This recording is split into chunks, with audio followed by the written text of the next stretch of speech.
From Washington, this is the Macrocast, a podcast brought to you by Penta and Markets Policy Partners. Good morning, and welcome to another episode of the Macrocast. I'm your host, Ylan, a managing director here at Penta, joined as always by Brendan Walsh and John Fagan from Markets Policy Partners.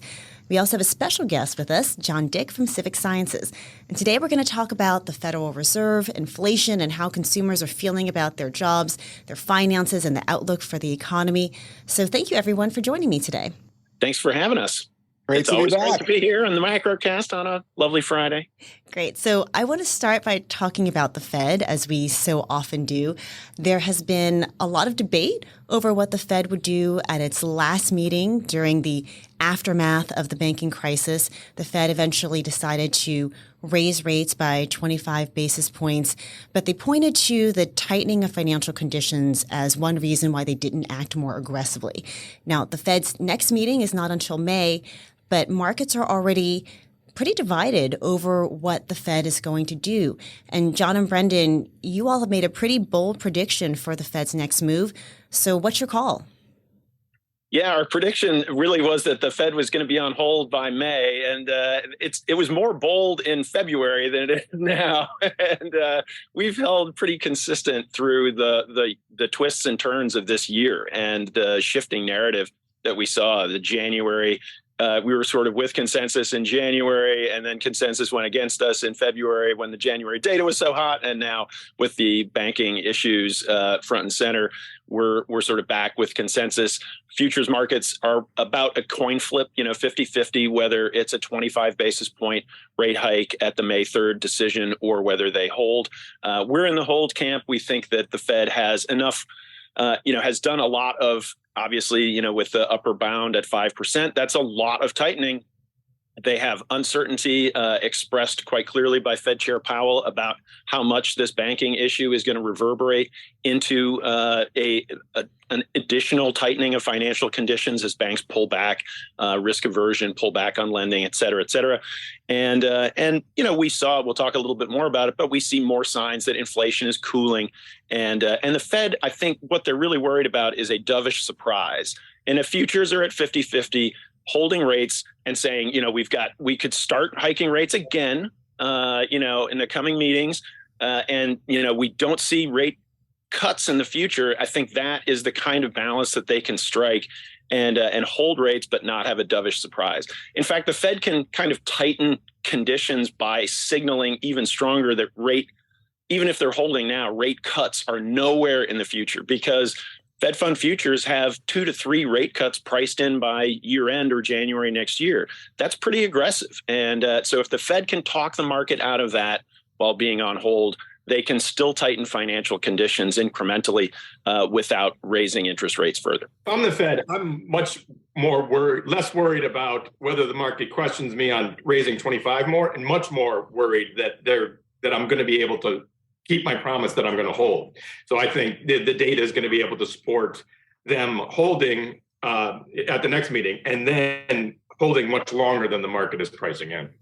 Well, you just hit the nail on the head, I think, Brendan, which is what is the data going to say? I mean, the Fed says that it is data dependent, and we have gotten some numbers around inflation showing that, the Fed's preferred measure of inflation, the PCE price index, it increased by the smallest amount in February that it had seen in 7 months. So it looks like inflation may be trending in the right direction.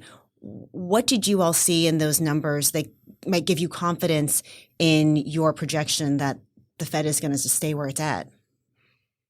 2 things were very encouraging. One, the previous month, which was a very hot month, got revised down. So that's always a good sign. And then the second, the services component, that's been what has been very troublesome to the Fed.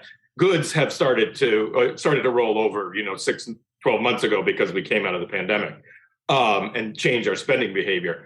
But the services component was what was surprising to the upside. That came in line.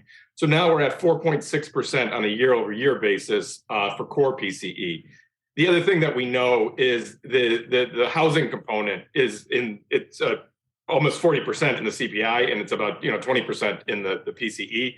that runs with a huge lag. So we know that house prices have been dropping for the last 3-4 months. That has not been picked up in the inflation readings.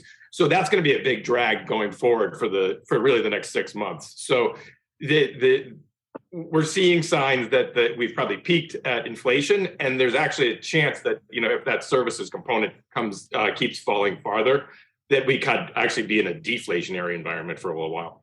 And these PCE prices were released alongside personal income and personal spending. Personal spending was weak or weaker than expected. And that tracks with some of the data that we've begun to, the higher frequency data that we've begun to hear. We'll hear more about that today from the great John Dick. And the consumer spending numbers are a little bit stale, but these high frequency, credit card spend numbers and that sort of thing that can pick up more frequent trends, more contemporary trends, I should say, are showing, some weakness that I think will help, support the story of disinflation and basically a slowing growth environment that puts the Fed on track to achieve its goals. Yeah, John Dick, I'd like to bring you in now because as John and Brendan were alluding to, there have been some cracks in the incredibly resilient consumer lately, and some of the data that you look at Civic Science has been picking that up. What are you seeing? Yeah, I think it was only a matter of time, right? People were remarkably resilient over the last, year plus, just sort of living off the stockpile of savings and stimulus and such that kept them kind of boosted. The ESI reading this week was pretty dismal. We saw all 5 major indicators drop. That hasn't happened in my recollection in a while. The big number was confidence in the job market fell as dramatically, pretty much exactly as dramatically as it fell in March of 2020. So we've got to go back that far. It is still overall confidence in the job market is well above where it was at that time. It's just kind of falling pretty quickly. And there's a lot of, we have to always keep in mind that the ESI is as much an emotional reading as it is a measure of the actual financial health of the consumer.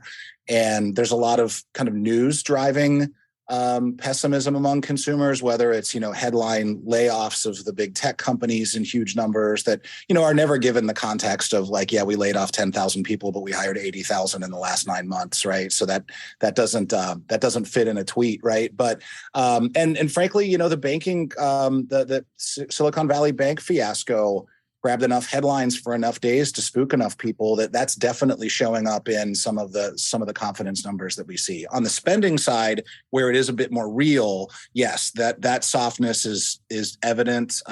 It's a bit bifurcated. The upper income consumer still kind of staying pretty steady, shifting spending from some categories to others, spending more, cutting back in certain areas to be able to continue to travel, continue to buy up in apparel. We saw surprisingly good apparel numbers in digital commerce the last month. But lower income consumers are feeling the pinch a lot. We're seeing a ton of trading down by lower income. One of the things that jumped out at me in some of our data last week was the increase in the use of buy now, pay later services by lower income consumers to buy groceries, which is not a good sign. When people are essentially putting their groceries on layaway, such as it is, it tells you that they're just trying to stretch their dollar as far as they can. One of the things that's not getting a ton of attention in the press is the impact that the reduction of SNAP benefits has had on lower income consumers. That first wave of states did that earlier in the year, and the second larger wave started March 1st, and that instantly impacted those lower income consumers as well, who are buying more online because there's price seeking they can do online, which is going to hurt retail in the long run as well. But there's not a lot of great signs coming from the consumer at the moment. Yeah, and if I could just go back to something that you said, that the job market in particular. I feel like that has been a bright spot in the economy, maybe too bright for too long, right? In terms of the Fed trying to cool things down. But the magnitude of the decline, and then people who felt like they were confident in their ability to get a new job, that dropping by the same amount that it dropped in 2020 when we were in the middle of COVID. I feel like when we were in COVID, I was scared of dying. Right? We were scared to even leave our homes, and many people did die. Right? Now it doesn't seem like we're in quite that level of crisis, and yet people are just as afraid. What's the psychology there? Well, look, it's heavily news driven. I mean, it is. It's hard to discern because the way we ask that question, the way all Michigan and others do it as well, is it's a very forward looking statement. Do you think it's going to get harder or easier to find a job over the next 6 months? And that discounts. Do you think it's a good time to find a job right now? Right, like. And the other irony with the job numbers is those headline layoffs, and those are affecting like higher end white collar MBAs and people that went to Stanford. It's not affecting frontline workers working in the services industry. I mean, there's still a worker shortage in those areas. So in real time, if you're in the sort of bottom 99%-ish of the workforce, it still is a decent time to find a job. But when you ask people, do you think it's going to get better or worse? They feel like just looking at the news headlines, yeah, maybe something bad's coming. And so it is psychology is the right word, because it's a very emotional reaction to what they're hearing and reading around them, is less so than sort of, how stable they feel in their current job. John and Brendan, how do you see the Fed putting all these things together? I thought that it was interesting when you said earlier that the way the Fed will end up tightening sort of by proxy is by not easing, right? Because the market's expecting it to ease and they're just holding steady. Do you think that some of this softer data is actually a good thing, in that the Fed will be able to achieve the soft landing that everyone has been hoping and praying for? Yeah, it's really hard to take a look at the current trajectory of the data and say whether it's going to be a soft or hard landing. Drawing the dotted line involves a lot of guesswork about exactly how much the banks are going to pull back lending, and how much the aftermath of Silicon Valley Bank is going to continue to reverberate through the sector and impinge on small business, large business, activity across the board. And that really is, it's so difficult to say. If you're looking at financial markets, they sure look split. The Treasury yield curve, which is the predictor so often, the harbinger of a recession, has been blaring a recession warning for ages. The pricing in of rate cuts, pretty aggressive rate cuts through the end of the year by Fed Fund futures, suggests that the bond market is looking for a pretty dark and dismal hard landing kind of outcome. But the equity market, boy, you wouldn't necessarily be able to see a whole lot of recession risk priced in. We have come down from the sort of heady, lofty highs from 2021, but still, these are pretty buoyant equity markets that we've seen.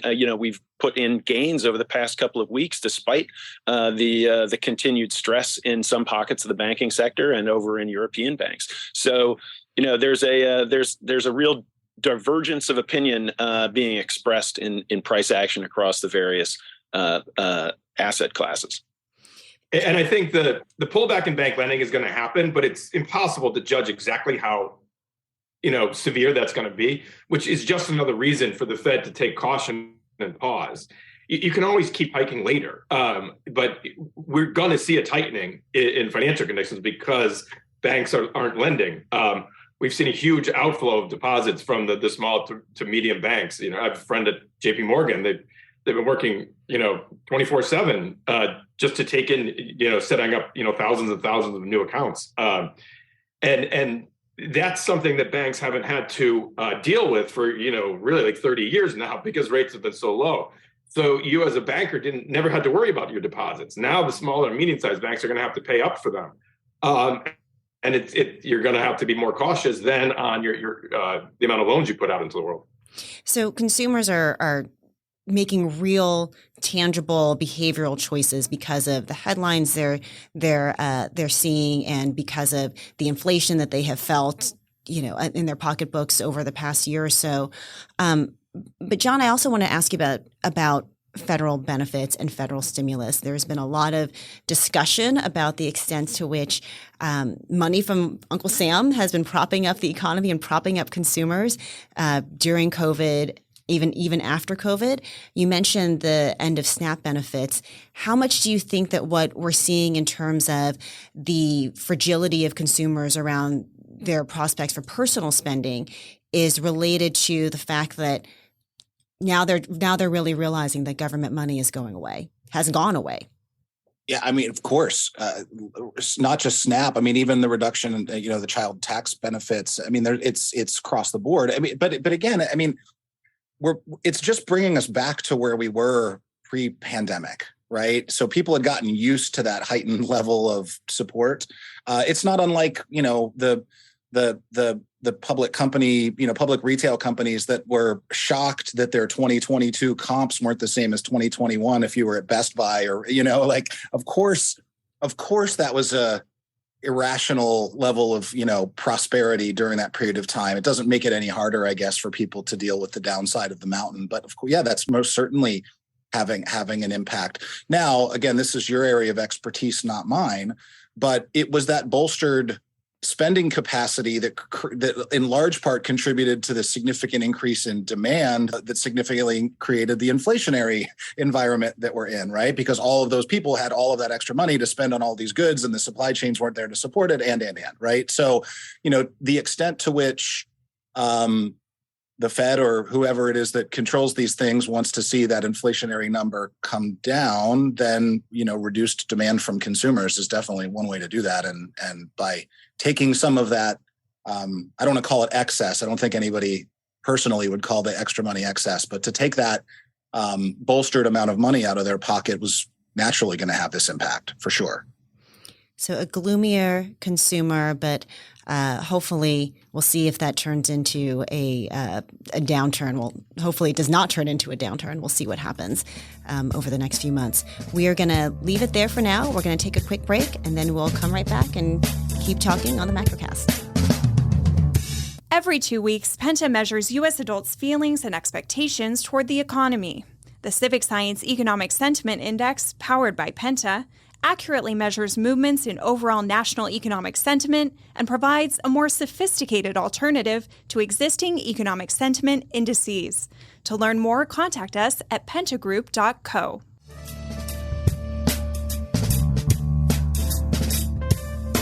And we're back with the Macrocast. We've been talking a lot about Silicon Valley Bank on this podcast, what led to its failure, what regulators missed, and what Washington will do now. The White House is calling on regulators to tighten oversight of mid-sized banks, those with assets between $100 billion and $250 billion. They want more stress testing, living wills, higher capital and liquidity requirements. Now, the Fed and the FDIC have both indicated that they're on board with at least the direction of this plan. So, John and Brendan, do you think that tighter rules will make a difference? Yes, I'm not sure it's going to avoid, the crisis. But I think tighter rules are definitely happening. And even beyond tighter rules, the very simple thing that I think is going to happen right away is higher capital and higher liquidity ratios. That's something that's already within the mandate under Dodd-Frank. That's something that's very easy. The question, I suppose the bigger question is if Congress kind of gets involved and adjusts, the Fed having, oversight of banks while also making, monetary policy. But at a minimum, we're going to see, some tighter capital restrictions. Yeah, I think that this is the rollback of restrictions was something that was discussed, even when I was in my early days at Treasury under the Obama administration. Obviously, it wasn't something that was like a party line kind of thing. It really was, supported by some moderate Democrats as well. And so it was kind of as policy arguments go, it was sort of these, reasonable people can disagree about where to draw the line properly on this regulation. And, the Silicon Valley Bank episode, unfortunately, has sort of given the wind to one side of that argument. But, at the time, I think we need to appreciate the fact that it is, there were valid arguments for why smaller and medium-sized banks, shouldn't have to have the same onerous level of requirements as the big banks. And that was essentially an idea that they weren't really as systemic. Well, we found out that, what do you know? You learn something new. The facts have changed. Some of these small and medium-sized banks really are systemic. And so the policy is going to respond to that. And this crisis was so different because it ended up, it didn't need to happen. And what happened was just never on the regulators' radar because they didn't think you could have an online Twitter bank run. So, but that's now a very, very big reality and something that, like John Dick's data is something that the Fed probably should be also watching, not as policymakers, but also as regulators. Is there fear in being able to get your deposits back? One thing I thought was interesting during the testimony of bank regulators on Capitol Hill over the past week was that lawmakers pointed out that the Fed and the FDIC had the discretion, the authority to apply these same rules that we're talking about to those banks. They didn't have to, but they certainly could. And that was part of the discretion that was granted to them back in 2018 during what people are calling the rollback of some of these regulations that we've been talking about. But do you think there's a risk then for banks and for the industry of, I guess, regulatory whims if in this moment of crisis, regulators can say, all right, we're going to apply these tough new rules or we're going to use our discretion to tighten up the standards. And then other people come into the job during a moment of calm and then don't apply those same standards, right? And that's how what difficult is that for banks to deal with? Yeah. Right. Janet Yellen was saying that yesterday, that when she came in, the FSOC was half staffed. And it took them a couple of years to fully staff it. So you do have those, ups and downs of regulation depending on who's in the White House. Right. And you can't regulate away crummy decision making. Right. You're just going to have some institutions that have, that you can regulate a lot, but you can't regulate away, the foibles of human nature. And it just, sometimes these things will just happen. One thing that's kind of making its way around is the San Francisco Fed was the one that was in charge of Silicon Valley Bank, and they had made ESG actually their big priority. And so now, it's becoming a little bit of a political, hot potato that, people are criticizing them for, worrying about ESG when instead of actually the safety and soundness of their own banks. Brendan, I wouldn't be so sure that the Fed doesn't see some of the consumer data that we see, right, or that we have. I mean, but I'm sure the Fed as the policymakers do, but I'm not sure the regulatory branch does, and I'm sure those regulators need to start paying attention to that.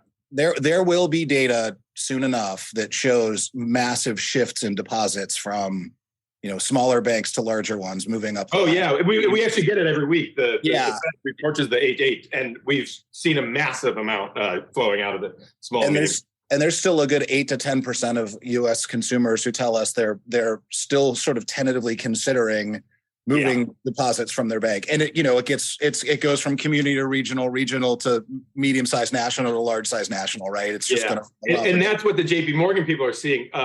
A lot of people aren't actually funding the new accounts that they're opening. They're just opening them as a safety net in case they need to move that money, which is a good sign for the smaller banks. Everyone hasn't immediately pulled it, but you want to make sure you've opened up that path to have that option.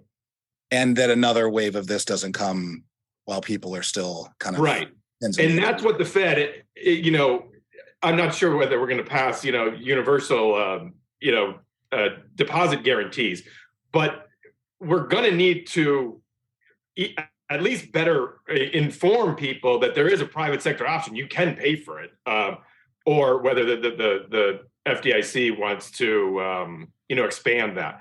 But that should be noted. We as the government don't pay for the FDIC $250,000 deposit. The banks do. So that would come with a cost. That you would see bank earnings go down, and also, it would be. Banks would make less money, and they would also then make less loans if we massively expanded the deposit insurance and tried to pay for it through the private sector. I'm not sure how much granularity you all have in that data around deposit flows, essentially, but do you have any sense of when and the size of those shifts were happening? In other words, do we see a smaller number of people trying to shift their money now that maybe the headlines have calmed down? Or how long do you expect this behavior to last? Oh, it definitely slowed in after the first week or so, at least. And I know in our data, I don't know what you guys saw, Brendan, but it definitely. Yeah. So the Fed data comes out every Friday. So this will be actually a very important week. So obviously the first week was massive, and the second week was also pretty large. Hopefully it has slowed. From anecdotal evidence, it seems that the huge flows have stopped. We also already saw the amount of. So they open up that window where you can bring your 80-cent treasuries to the Fed to get it for $1. That borrowing has actually gone down. So that's a good sign that those banks didn't need to put that collateral because they weren't losing their deposits. And a lot of it's going to prove, be business accounts, right? A lot of, and anyone with over $250,000 in liquidity in the bank is really the most. And that was the other thing we saw with Silicon Valley. It really was about 15 to 20 accounts that had just massive, amounts of money there. It wasn't like everybody had $5 million there. John Fagan, do you think that markets have written this off now? Well, I think that there's a sense that the acute part of this episode is over. I don't know if I guess we can call it a crisis, but the worst is past. Policymakers responded in a targeted and effective way, it appears, both in the U.S. and in Europe. And the goal that they had to regain stability in the asset side of the financial sector and rebuild confidence among depositors appears to be bearing fruit and going the way that they wanted it to. So, they're clearly not going to be patting themselves on the back. Everybody's going to remain vigilant. Markets can obviously turn on a dime here with, a new piece of news. Deutsche Bank was wobbling, but, that was going to be worrisome. That was the sign that got me worried when Credit Suisse went under and then they started attacking Deutsche Bank.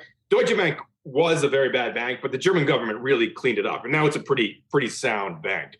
And when so that the AT1s was what everyone thought would never get wiped out. It got wiped out in Credit Suisse. So everyone started getting worried about their AT1s sold off a huge amount. And kind of over the last weekend, the German government reinstilled confidence and they're back to par and Deutsche Bank stock has rallied. So that was a very good sign that, the contagion from this has been ended.